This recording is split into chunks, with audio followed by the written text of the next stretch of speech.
거기 와서 하나님의 말씀을 들을새 예수는 게네사렛 호숫가에 서서 호숫가의 배 두 척에 있는 것을 보시니 어부들은 배에서 나와서 그물을 씻는지라. 예수께서 한 배에 오르시니 그 배는 시몬의 배라. 육지에서 조금 떼기를 청하시고 앉으사 배에서 우리를 가르치시더니. 아멘. 예수님의 놀라운 그런 말씀을 듣기 위해서 호숫가에 발을 디딜 틈도 없이 많은 사람들이 몰려듭니다. 예수님조차도 자리를 잡고 서실 수가 없을 정도입니다. 마침 이 호숫가에 두 배가 있는 것을 보십니다. 이미 고기잡이를 마친 어부들의 배에서 그물을 내려서 씻고 있던 터라 배가 비어 있었습니다. 이 예수님은 한 배에 오르시는데 바로 시몬 베드로의 배입니다. 당시 배는 이 갑판이 없는 작은 배입니다. 왜냐하면 길이가 약 21km, 폭이 약 13km 정도 되는, 때로 광풍이 불기 때문에 파도가 일어나서 바다라고도 불리는 그런 갈릴리 호수에서 사용하던 배였기 때문입니다. 성지순례를 가서 밤이 되니까 급히 저희들도 배를 타고 갈릴리 호수를 갔었는데, 중간쯤 갔었는데 좀 늦게 갔어요. 그랬더니 빨리 급히 이 선장이 다시 육지로 선착장으로 돌아가야 한다는 거예요. 왜 그러나 했더니 이 광풍이 언제 불지 모른다는 거예요. 그래서 이 광풍이 불게 되어지면 이 바람이 거세게 불기 때문에 파도가 일게 되고 많은 배들이 뒤집힌다는 거예요. 근데 실제로 그렇더라고요. 밤이 되니까 바람이 거세지고 배가 파도가 막 치기 시작을 하더라고요. 그래서 속히 이 육지로 선착장으로 돌아온 그런 경험이 있습니다. 그런 호수에서, 갈릴리 호수에서 배는 비록 작지만 어부들에게 먹고 살 수 있게 해주는, 그래서 어부들에게는 대단히 중요한 생계수단이었습니다. 그래서 낯선 사람이 함부로 자신의 배에 오려는 것을 경계할 수밖에 없었어요. 그러나 베드로는 그것을 용납합니다. 그리고 예수님은 그 배 위에 오르셔서 놀라운 말씀과 원래 기적을 행하시죠. 예수님께서 베드로의 배 위에 오르신 것처럼 우리에게 임하셔서 말씀하시도록 우리의 마음을 열어야 될 줄로 믿습니다. 우리 예수님께서, 성령 하나님께서 우리 교회에, 우리 가정 위에, 특별히 우리 신령 가운데 임할 수 있도록 우리의 마음을 열어야 합니다. 마음을 연다는 것은 다른 것이 아니라 말씀을 집중해서 잘 듣는 것이죠. 할렐루야. 그리고 그것을, 말씀을 듣는 세 가지 단계 말씀드렸어요. 첫째는 하나님의 말씀으로 받아라. 둘째는 내게 주신 말씀으로 받아라. 셋째는 긍정적 적용을 하라. 할렐루야. 특별히 우리 모든 삶 가운데 하나님의 임재가 있다면 그 하나님께서 모든 것을 다 해결해 주신다. 이것은 사실 거짓말입니다. 하나님께서 모든 삶의 문제를 해결해 주시는 게 아니라 그 삶의 문제를 해결할 수 있는 지혜와 힘을 주신다는 거예요. 할렐루야. 우리는 가만히 있고 하나님께서 역사하시는 것이 아니라 우리에게 그 삶의 문제를 해결할 수 있는 지혜와 힘을 하나님 주시는 거예요. 그래서 성령 하나님의 임재가 배에 예수님이 오르신 것처럼 우리 가운데 하나님의 임재가 있을 때야만이 우리가 비로소 하나님의 사람으로 살아갈 수 있게 된다는 것을 잊지 마시기를 바랍니다. 특별히 성령님의 임재를 갈망해야 합니다. 성령님의 그리스도의 영으로 성령이 임하셔야 예수님을 믿을 수 있고, 성령이 임하셔야 말씀을 깨달아 알 수 있고, 성령이 임하셔야 하나님이 원하시는 뜻이 무엇인지 분별할 수 있고, 그 뜻대로 우리가 참된 복을 받는 신앙생활을 할 수가 있기 때문입니다. 그래서 예수님께서는 모든 성도들에게 성령을 구하라고 누가복음 11장 13절에 이렇게 말씀하십니다. 너희가 악할지라도 좋은 것을 자식에게 줄 알거든 하물며 하늘에 계신 너희 아버지께서 구하는 자에게 성령을 주시지 않겠느냐.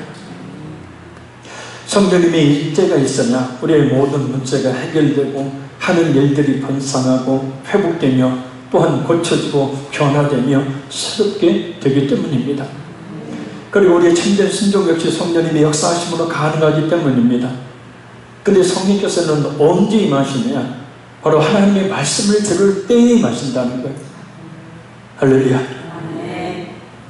하나님의 말씀을 들을 때에, 사도행전 11장 15절 말씀입니다.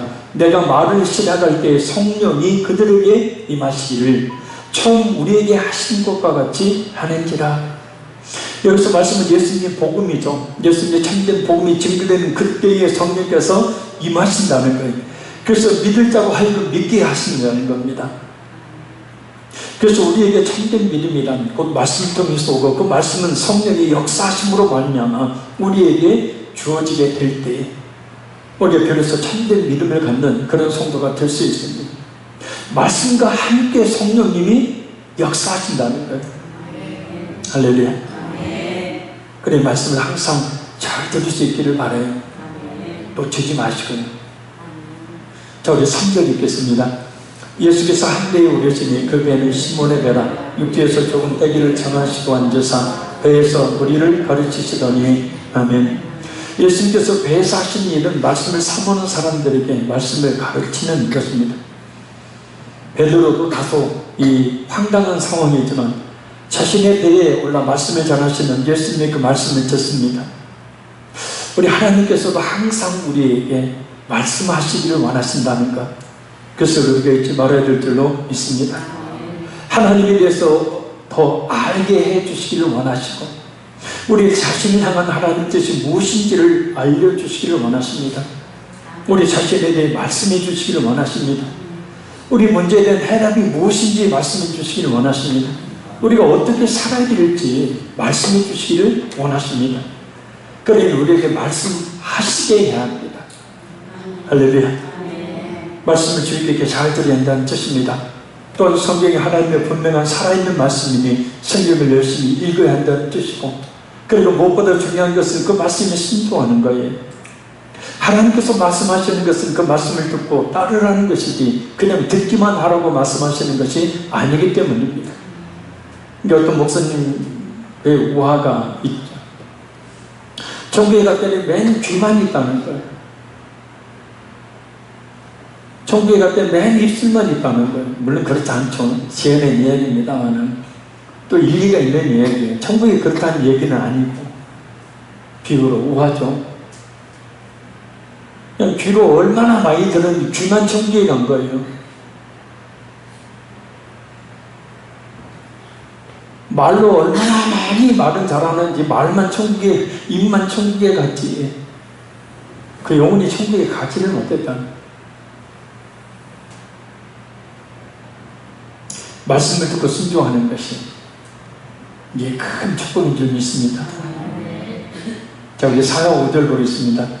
말씀을 마치시고 시몬에게 이르시되 깊은 데로 가서 그물을 내려 고기를 잡으라. 시몬이 대답하여 이르되 선생님, 우리들이 밤이 새도록 수고하였으되 잡은 것이 없지만은 말씀에 의지하여 내가 그물을 내리리이다 하고. 아멘. 무리를 가르치시기를 마치신 예수님은 배의 주인인 베드로에게 깊은 곳으로 가서 그물을 내려 고기를 잡으라 라고 말씀합니다. 사실 예수님의 이 말씀은 도저히 상식적으로 이해할 수 없는 말씀이죠. 왜냐, 일반적으로 당시에는 깊은 곳에는 고기가 없는 것이 상식이었고, 또한 당시에 고기의 이동이 많은 새벽과는 달리 당시에는 고기 이동이 전혀 없는 낮이었기 때문입니다. 더군다나 베드로가 말한 것처럼 고기를 잡기 위해서 밤새도록 그물을 내려보았으나 전혀 고기를 잡지 못한 상황이라, 다시 고기도 없는 대낮에 그물을 내린다는 것은 분명히 미련한 일이기 때문입니다. 또 예수님은 고기를 전혀 잡아본 적이 없는 목수 출신이고, 베드로는 평생 고기를 잡은 숙련된 어부였기 때문에 더군다나 갈릴리에서 말이에요. 예수님의 말씀대로 깊은 곳으로 가 그물을 내렸다가는 괜한 화쓰고만 할 그런 상황이었습니다.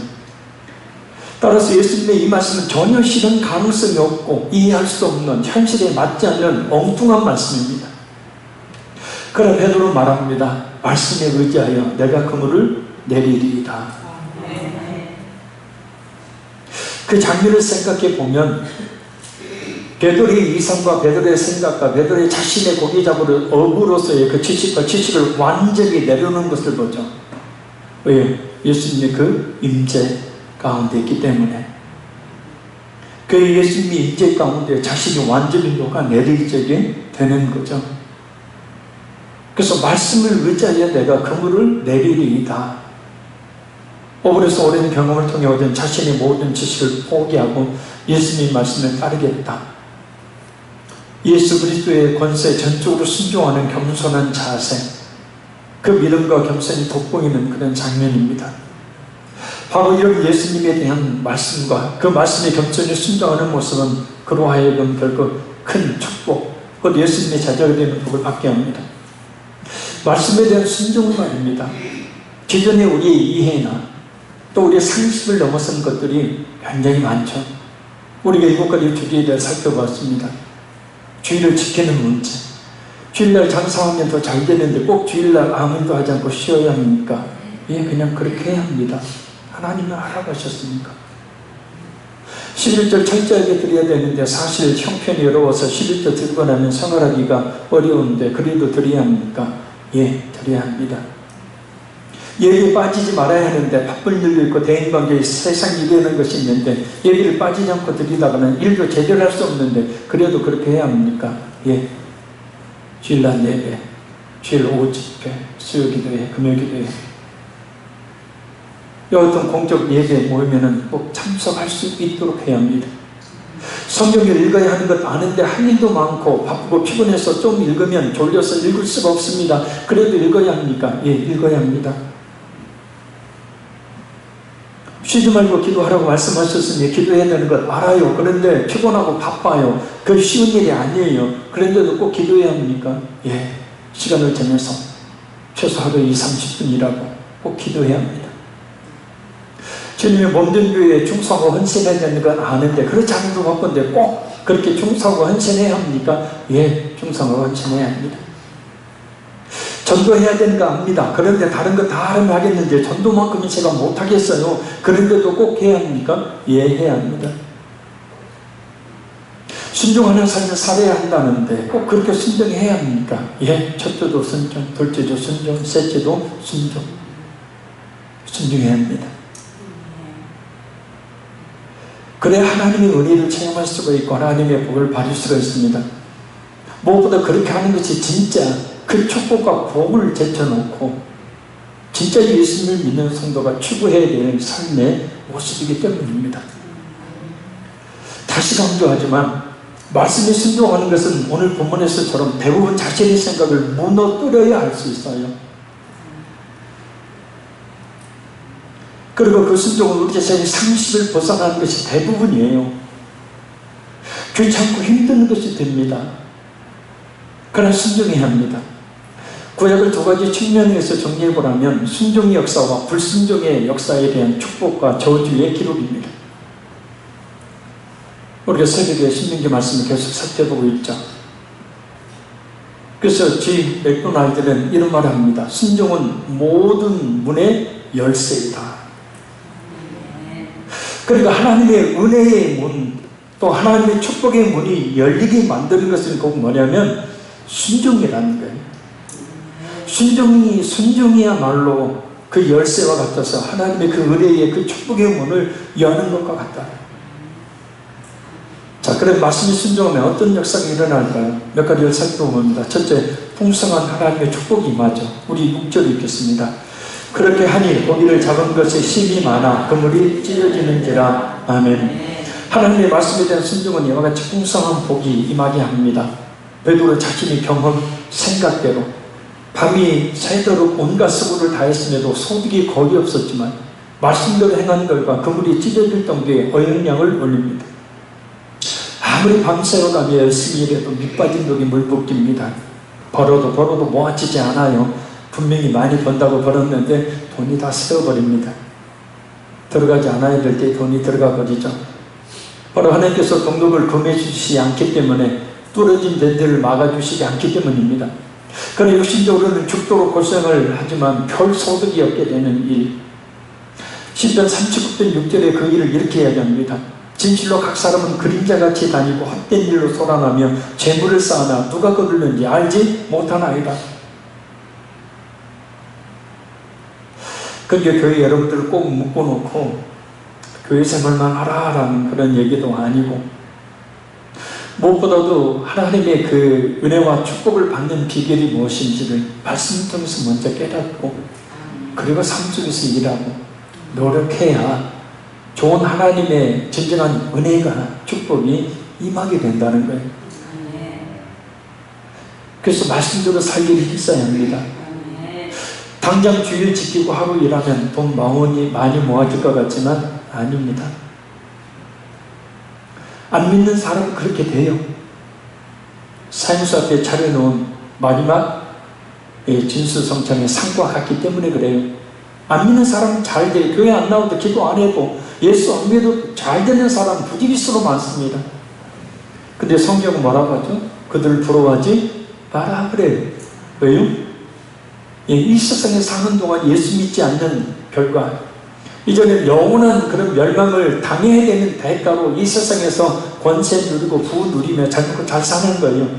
그러니까 이것을 취약해서 이야기를 해보면 내일 사형을 당한 사형수에게, 그죠? 오늘 저녁에 푸짐한 마지막, 꼭 사형수들한테 그런데요, 마지막에 먹고 싶은 것 이야기해서 그 먹고 싶은 것을 마지막에 가져다 준다고 해요.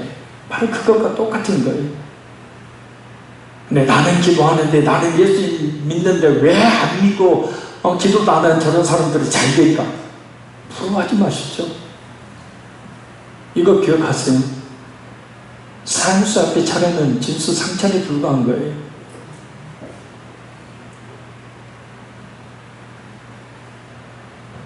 당장 11조 드리지 않고 살면 한 달 잘 살 것 같지만 아닙니다.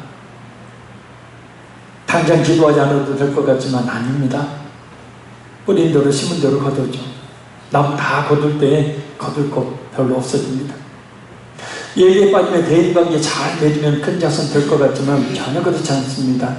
사람은 합력하여 손을 이루시면 하나님이 붙이시죠. 충성하고 헌신하지 않고 편안 주시는 것 좋은 것 같지만 아닙니다. 일하는 일꾼에게만 싹을 주듯이 하나님께서 복을 주실 근거가 없어지는 거예요. 그래서 제가 꼭 한두 가지라도 교회에 직분 말고, 그냥 명색이 직분 말고요, 꼭 한두 가지 일을 해서 하나님의 어떤 축복의 근거를 만들라는 거죠. 다 놓아버리면 먼저 열심히 일하셨다가 이제는 나이가 드셔서 쉬시는 분들이야 뭐 이제는 열심히 일하셨으니까 이제는 쉰다 하지만 충분히 일할 수 있는 분들이 일하지 않으면 안 된다는 거예요. 자, 그럼 두 번째 말씀을 순종하면 어떤 역사가 일어나는지, 안 될 일도 되는 역사가 일어난다. 자, 우리 7절 읽겠습니다. 이에 다른 데에 있는 동물을 손짓하여 와서 도와달라 하니 그들이 와서 두 배의 채움에 잠기게 되었더라. 아멘. 자신의 생각 버리고 예수님 말씀 의지해서 금을 내렸더니 고기가 그물 안에 가득합니다. 1호 3마리, 153마리. 그 갈릴리에서 잡는 그 베드로 고기라는 고기가 있어요. 저도 가서 먹어봤는데 우리나라로 치면 그 돔 같은 거, 감성돔 같은 겁니다. 이게 붕어, 좀 넓적한 붕어, 큰 거. 그래, 가시도 꼭 이 감성돔 같이 날카롭고 그래. 근데 그 고기가 153마리. 우리가 생각하면 153마리, 153마리는 적은 양 같은데요. 당시의 배의 크기나 그물에 비하면요, 엄청나게 많은 양이에요, 이게. 도로 올리려고 하니까 고기가 너무 많아서 그물이 찢어지고 있습니다. 그대로 놔두면 말 그대로 다 잡은 고기 놓치게 생겼어요. 이때 상황이 너무 급박해서 베드로는 손짓으로 다른 어부들에게 도와달라고 요청합니다. 얼마나 고기를 많이 잡아 배에 실었는지 두 배가 가라앉기 시작할 정도입니다. 쉽게 말씀드리면 두 배에 가득 채울 만큼의 많은 고기를 잡는 것도 하나님께서 함께 해주셔야 잡는다는 것이죠. 만약 하나님께서 잡게 해주시지 않으면 그물이 찢어져 고기를 다 놓치고 말 것이기 때문입니다. 1호선 볼펜 제가 가져오려다가 깜빡했는데 그 누르는 그 버튼 시커멓고 몸체는 하얗고 끝에 그 펜 그 부분이 또 검정. 1호선 볼펜 아시잖아요. 그죠? 그 1호선 모나미 그 예수님 성도 아닙니까? 열심히 나름대로 신앙생활을 했는데 하나님이 원하시는 신앙생활을 하지를 못했어요. 그러다 하나님께서 사업이 똘똘 망하게 하시고 결국은 산에 올라가서 금식하며 회개하며 기도 가운데 오늘 본문을 본 거죠. 153. 그래서 하나님이 주신 지혜로 153이라는 정확히 쓰여 있어요. 153이라는 그 볼펜을 만들었는데 이게 전 세계적으로 엄청나게 많이 팔리지 않았습니까? 지금도 팔리고 있어요.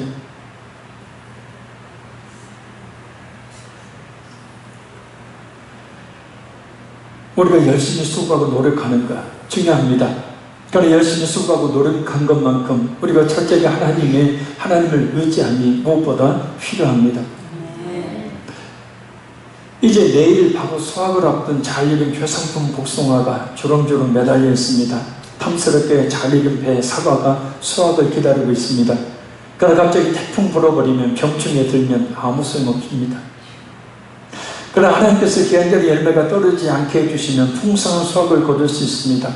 실제 제가 금식 기도할 때 그 기도원에서 만난 남집사님, 수만동의 청정지역에 지난해 고지대에 배추를 심어서 출하를 앞두고 있었대요. 잘 나갔다고 합니다. 근데 잘 나가니까 어떻게 되면 교회에서 그냥 설령설령 겨우 주일만 왔다 갔다 하면서 바쁘니까 돈 버니까 좋은 차 타고 다니고 돈 버니까 뭐 굳이 교회에 갈 필요도 굳이 예배 드릴 필요고 굳이 기도할 필요 없는 거예요. 그러니까 그걸 누리며 산 거예요. 그런데 하나님이 이제 사랑하시니까 신명기 말씀처럼 징계를 내리셨는데 정확하게 따르는 말씀. 내일 출하를 앞두고 그 배추 내일 출하하기로 했대요. 그런데 오늘 밤에 지난해 그 고지대인데 소리가 내려버린 거예요. 아주 큰 소리가. 그래갖고 싹 얼어버린 겁니다. 그리고 다 갈아엎었다는 거예요. 그때가 상당히 오래됐죠. 98년, 7년 정도 된 것 같아요. 그때 1억이 넘는다고 했으니까 막 땅이 엄청 나가거든요. 거예요. 배추를 그렇게 심었다는 거예요. 근데 1억 넘게 수확을 올려야 되는데 한 푼도 건지를 못하고 오히려 갈아엎어야 된다. 그래서 갈아엎고 결국 뭡니까? 깨닫고 눈물로 금시가도 기도하러 왔는데 저하고 같은 방을 쓴 거예요. 그때 제가 이제 전도사였는데 눈물 흘리면서 저한테 금식하면서 그런 얘기를 하더라고요. 그러면서 그분이 그렇게 목사님 설교를 통해서 너 이러면 안 된다, 이러면 안 된다 라는 그런 마음에 그때 당시 그 집사님 얘기로 마음에 깔딱깔딱 감동을 주셨다는 거예요. 그러니까 하나님은 큰 감동을 역사하셨는데 뭐 죄 가운데 잘 되고 있으니까 그냥 그 음성이 하나님의 음성이 목사님의 그 설교를 통한 하나님의 음성이 그냥 깔딱깔딱 겨우겨우 이러면 안 될 것 같은데 하고 말아버린 거예요. 그걸 몇 번 그런 마음의 감동이 있었다는 거예요. 그때 순종했다면 좋았을 텐데 싹 잊어버리고 그저 금식 그때 7일인가 하고 이제 간다고. 그러면 7일 금식하고 나서 어떻게 하시래요? 교회로 돌아가서 신앙생활부터 철저히 제가 다시 해야죠. 철저히 순종하는 생활을 해야죠.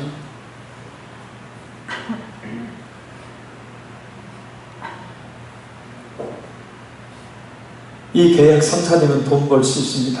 분명 계약하기로 약속했어요. 그러나 하나님께서 역사해 주시지 않으면 성사될 계약도 되지도 않죠. 내 열심히, 분명히 열심히 일해야 합니다. 그러나 그 모든 결과의 성취는 누구 손이냐면 하나님께 있어요. 모든 일의 주관자는 하나님이시기 때문이에요. 모든 결과는 하나님이 주관하십니다. 따라서 순종하면 오늘 본문에서처럼 배 두 척이 가라앉을 것 같은 복을 주셔요. 수많은 성도들이 그렇게 체험합니다. IMF 때 다 망했던 성도들 철저히 회개하고 순종으로 불순종해서 순종으로 돌아온 그런 성도들이 복받았다는 간증이 수도 없이 많이 있었잖아요. 그래서 말씀에 순종해야 합니다. 그럼 안 될 일도 되게 있는 역사가 있게 될 줄로 믿습니다. 실제로 자신을 발견하게 됩니다. 8절 9절 읽겠습니다.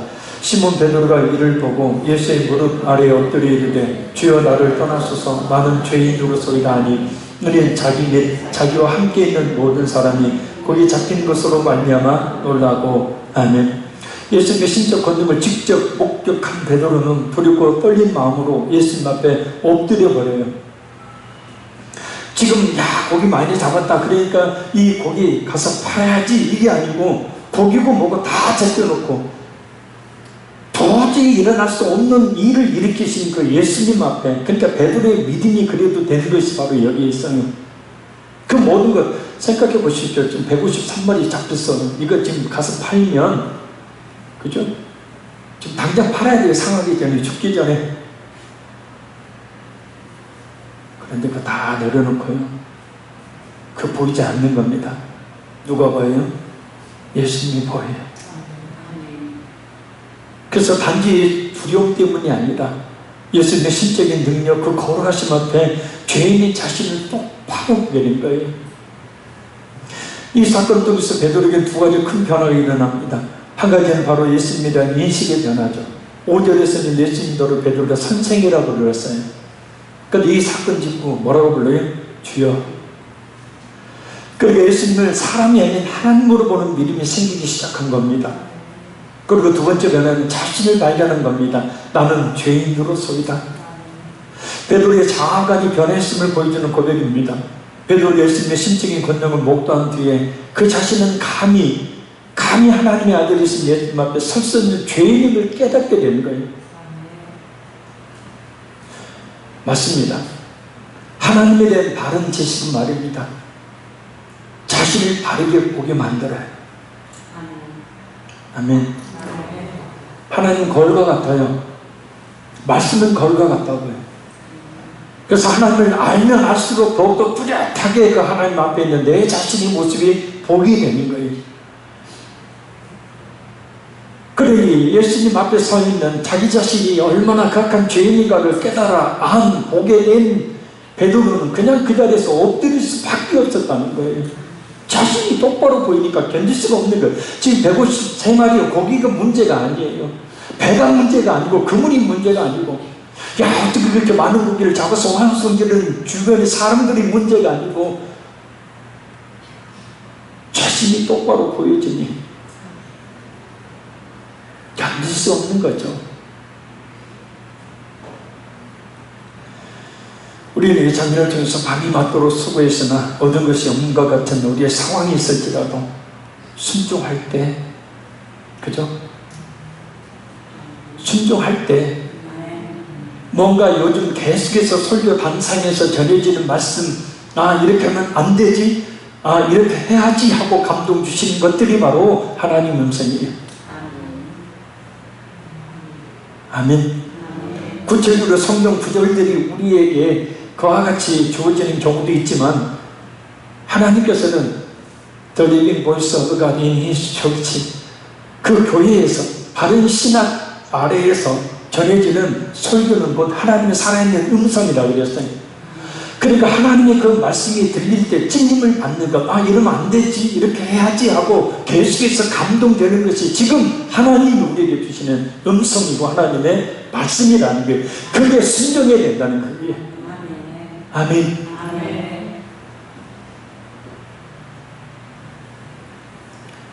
자, 순종할 때 결국 하나님의 그 능력으로 그 놀라운 하나님의 그 능력으로 순종이 바뀌게 되고, 그것은 곧 하나님, 우리로 하여금 하나님을 바로 보게 한다는 것을 알 수 있습니다.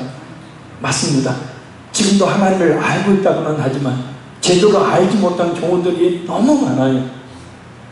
왜냐하면 제대로 하나님을 안다면 자신이 하나님 앞에 어떤 존재인지를 알기에 전적으로 하나님을 의지하게 되지만 그렇지 않은 경우들이 많기 때문입니다.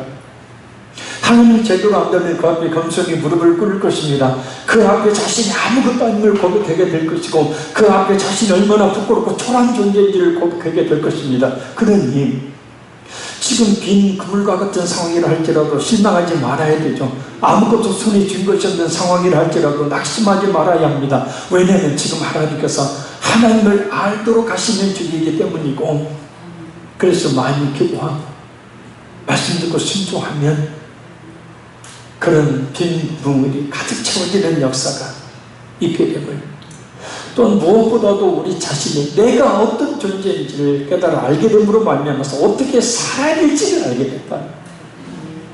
할렐루야. 내가 누군지를 모르니까 어떻게 살아야 될지를 모르는 거죠. 나는 서철승이야, 이게 아니라는 것 아닙니까? 하나님 앞에 나는 누구냐라는 거 아닙니까? 그죠? 하나님 앞에 내 자신이 똑바로 발견되어지면 어떻게 살아야 될지가 나와요, 답이. 근데 많은 사람들은 어떻게 살아야 될지 모르고 살아요. 그냥 이 세상에서 잘 먹고 잘 사는 일이면 목숨 걸고 살아요. 그건 전혀 하나님과 상관없는 삶, 하나님이 원하시는 삶이 아니라는 거예요. 그건 불순종의 삶이라는 거예요. 그래서 어떤 감동하신 말씀에, 성경 말씀에 순종합니다. 우리 자신이 똑바로 보여지게 됩니다. 여러분, 몇 년 인생이 바뀌는 역사가 일어납니다. 우리 10절에서 12절 읽겠습니다. 세벨의 아들로서 시몬의 동업자인 야고보와 요한도 놀랐습니다. 예수께서 시몬에게 이르시되 무서워하지 말라. 이제 그러는 네가 사람을 취하리라 하시니 그들이 베드로를 육지에 대고 모든 것을 예수를 따르니라. 아멘. 예수님 하나님 되신 목격하고 두려워 떠는 시몬 베드로에게 예수님은 오나 하고 부드러운 목소리로 두려워하지 말라 라고 말씀합니다. 이 말씀은 단순한 위로가 아닌 택한 자에게 새로운 신적 소명을 주시는 놀라운 복이 전대된 말입니다. 이제 이후로는 네가 사람을 취하리라. 그러니까 지금까지 고기를 낚는 어부였지만 이제는 사람을 낚는 어부가 될 것이라는 말씀입니다. 완전히 인생이 바뀌게 되죠. 베드로와 안드레, 야고보와 요한은 두말하지 않고 예수님을 쫓습니다. 어떻게 예수님을 쫓습니까? 배 버립니다. 그물 버립니다. 가족 버립니다. 그리고 한 가지 빠진 것이 있어요. 2배 가득 가도록 잡은 많은 153마리의 고기 버립니다. 당장의 이익을 버린 거예요. 모든 것을 버리고 주님을 쫓는 겁니다. 그들의 인생이 완전히 송두리째 바뀐 것을 이야기합니다. 방향 전환이죠, 완전히. 그러니까 확실히 예수님을 믿어서 확실히 예수님을 만난 사람은 인생의 방향 전환이 있게 돼요. 삶의 가치관이 바뀐다는 거예요. 삶의 우선순위가 바뀌게 된다는 거예요.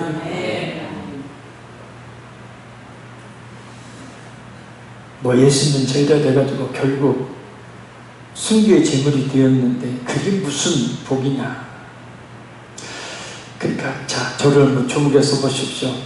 하나님의 진정한 축복은 물질이 아닙니다. 건강이 아닙니다. 자녀들이 잘 되는 게 아니에요. 그게 복이. 아멘. 그것을 그냥 보너스로 하나님이 주시는 거고, 진짜 하나님의 축복이 뭐예요? 믿음을 선물로 주시는 거잖아요. 오늘 말씀처럼 그래서 하나님의 자녀가 되는 거잖아요. 그래서 그 누구도 설 수 없는 하나님 앞에 서는 것, 그 하나님을 아빠 아버지라 부르는 것, 그리고 저 영혼의 천국을 상속자가 되어서 그 천국을 상속받는 것. 그래서 확실한 구원에 대한 확신이 있는 성도라면 이미 이 세상을 다 죽어도 얻을 수 없는 놀라운 하나님의 은혜와 축복을 이미 받은 거예요. 아멘. 근데 뭔 복을 또 받겠다고 그러는 거예요? 아니, 세 발의 피부 아닌 그런 물질이나 이런 성공이나 이런 것을 몰라고 뭘 그것도 받겠다고 하는 거예요. 자, 그 복을 받는 비결이 뭐예요? 네, 말씀에 순종하면 그것은 자연적으로 따라오는 거잖아요. 할렐루야. 근데 왜 복을 쫓아가냐고요? 그냥 나는 하나님의 말씀에 순종하기만 하면 그와 같은 복은 그냥 보너스로 주신다고 했잖아요. 그 나라와 그거를 구하라. 기도하라는 말이 아니에요. 이 말은 구하라, seek, 찾으라는 뜻이에요. 그러니까 하나님의 나라를 위해서, 하나님의 의를 위해서 열심히 그와 같은 삶을 추구하며 살라는 겁니다. 그러면 그 앞에 나와 있는 먹고 마시고 입고 자고 하는 모든 것들을 하나님이 더하시리라, 보너스로 주신다는 거예요. 할렐루야. 아멘을 좀 크게 해봐요.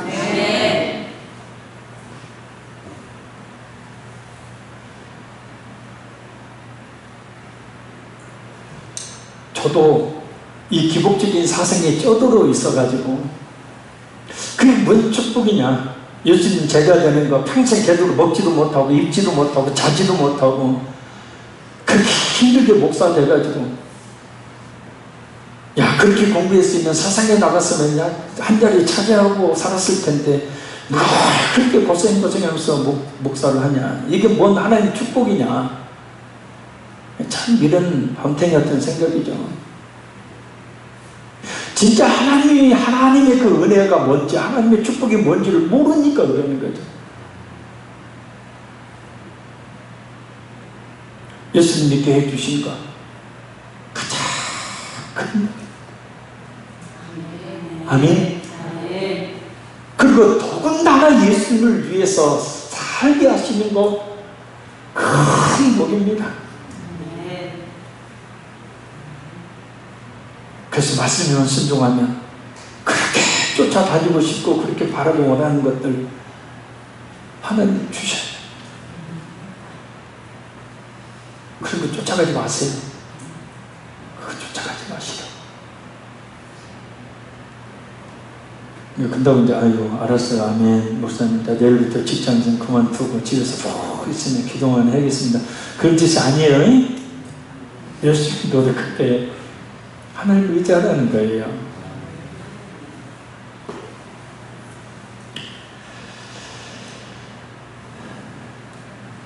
결론적으로 말씀드립니다. 우리 신앙생활 가운데 우리가 하나님께 영광을 돌리고 또 하나님의 크신 은혜와 축복을 받기 위해 8가지 주제에 대해서 우리가 그대로 따르며 살아야 될 줄로 믿습니다. 주의를 잘 지키는 것, 영과 진리로 예비하는 것, 하나님의 말씀을 그대로 늘 읽고 묵상하며 순종하는 것, 또 매일 기도하는 것, 마음을 하나님께 드리는 헌금 생활 잘하는 것, 주님의 현현, 하나님 보좌 우편에 계신 예수님이 명확하게 나타나는 것이 뭐예요? 교회예요. 교회. 그래서 고린도전서에 교회는 주님의 몸이다 그랬어요. 그러니까 교회는 주님의 현현이에요. 명확하게 나타나는 모습이에요. 그래서 교회에 충성헌신하는 것은 곧 누구를 위한 거예요? 예수님께 충성헌신하는 거예요. 아멘. 복음을 증거하는 전도, 이 7가지 주제, 그리고 하나님 말씀에 순종하게 힘쓰는 순종. 그래서 여러분 주의를 꼭 잘 지키시고 공적인 예배, 집회, 가급적 빠지지 말고 참석하시고 날마다 성경 읽고 묵상하시고 날마다 최소한 30분 정도는 골방에 들어가 기도하고 11절을 비롯한 헌금생활을 온전히 철저히 하시고 교회는 주님의 몸이니 바른 교회관을 가지고 충성하고 봉사해야 합니다. 전도는 모든 성도들이 주신 사명이니 직접 그리고 간접적으로 선교하고 전도하심으로 그 사명을 잘 감당해야 합니다. 그리고 이 모든 것에 순종하십시오. 그럼 하나님의 풍성한 복, 안 될 일로 되는 역사, 자신을 바르게 발견하게 되는 역사, 인생이 바뀌는 역사가 일어납니다. 순종은 말이에요, 우리 성도들이 해도 되고 안 해도 되는 선택사항이 아닙니다. 순종은 필수입니다. 야고보서 2장 26절 이렇게 말씀합니다. 영혼 없는 몸이 죽은 것 같이 행함이 없는 믿음은 죽은 것입니다. 기도하겠습니다.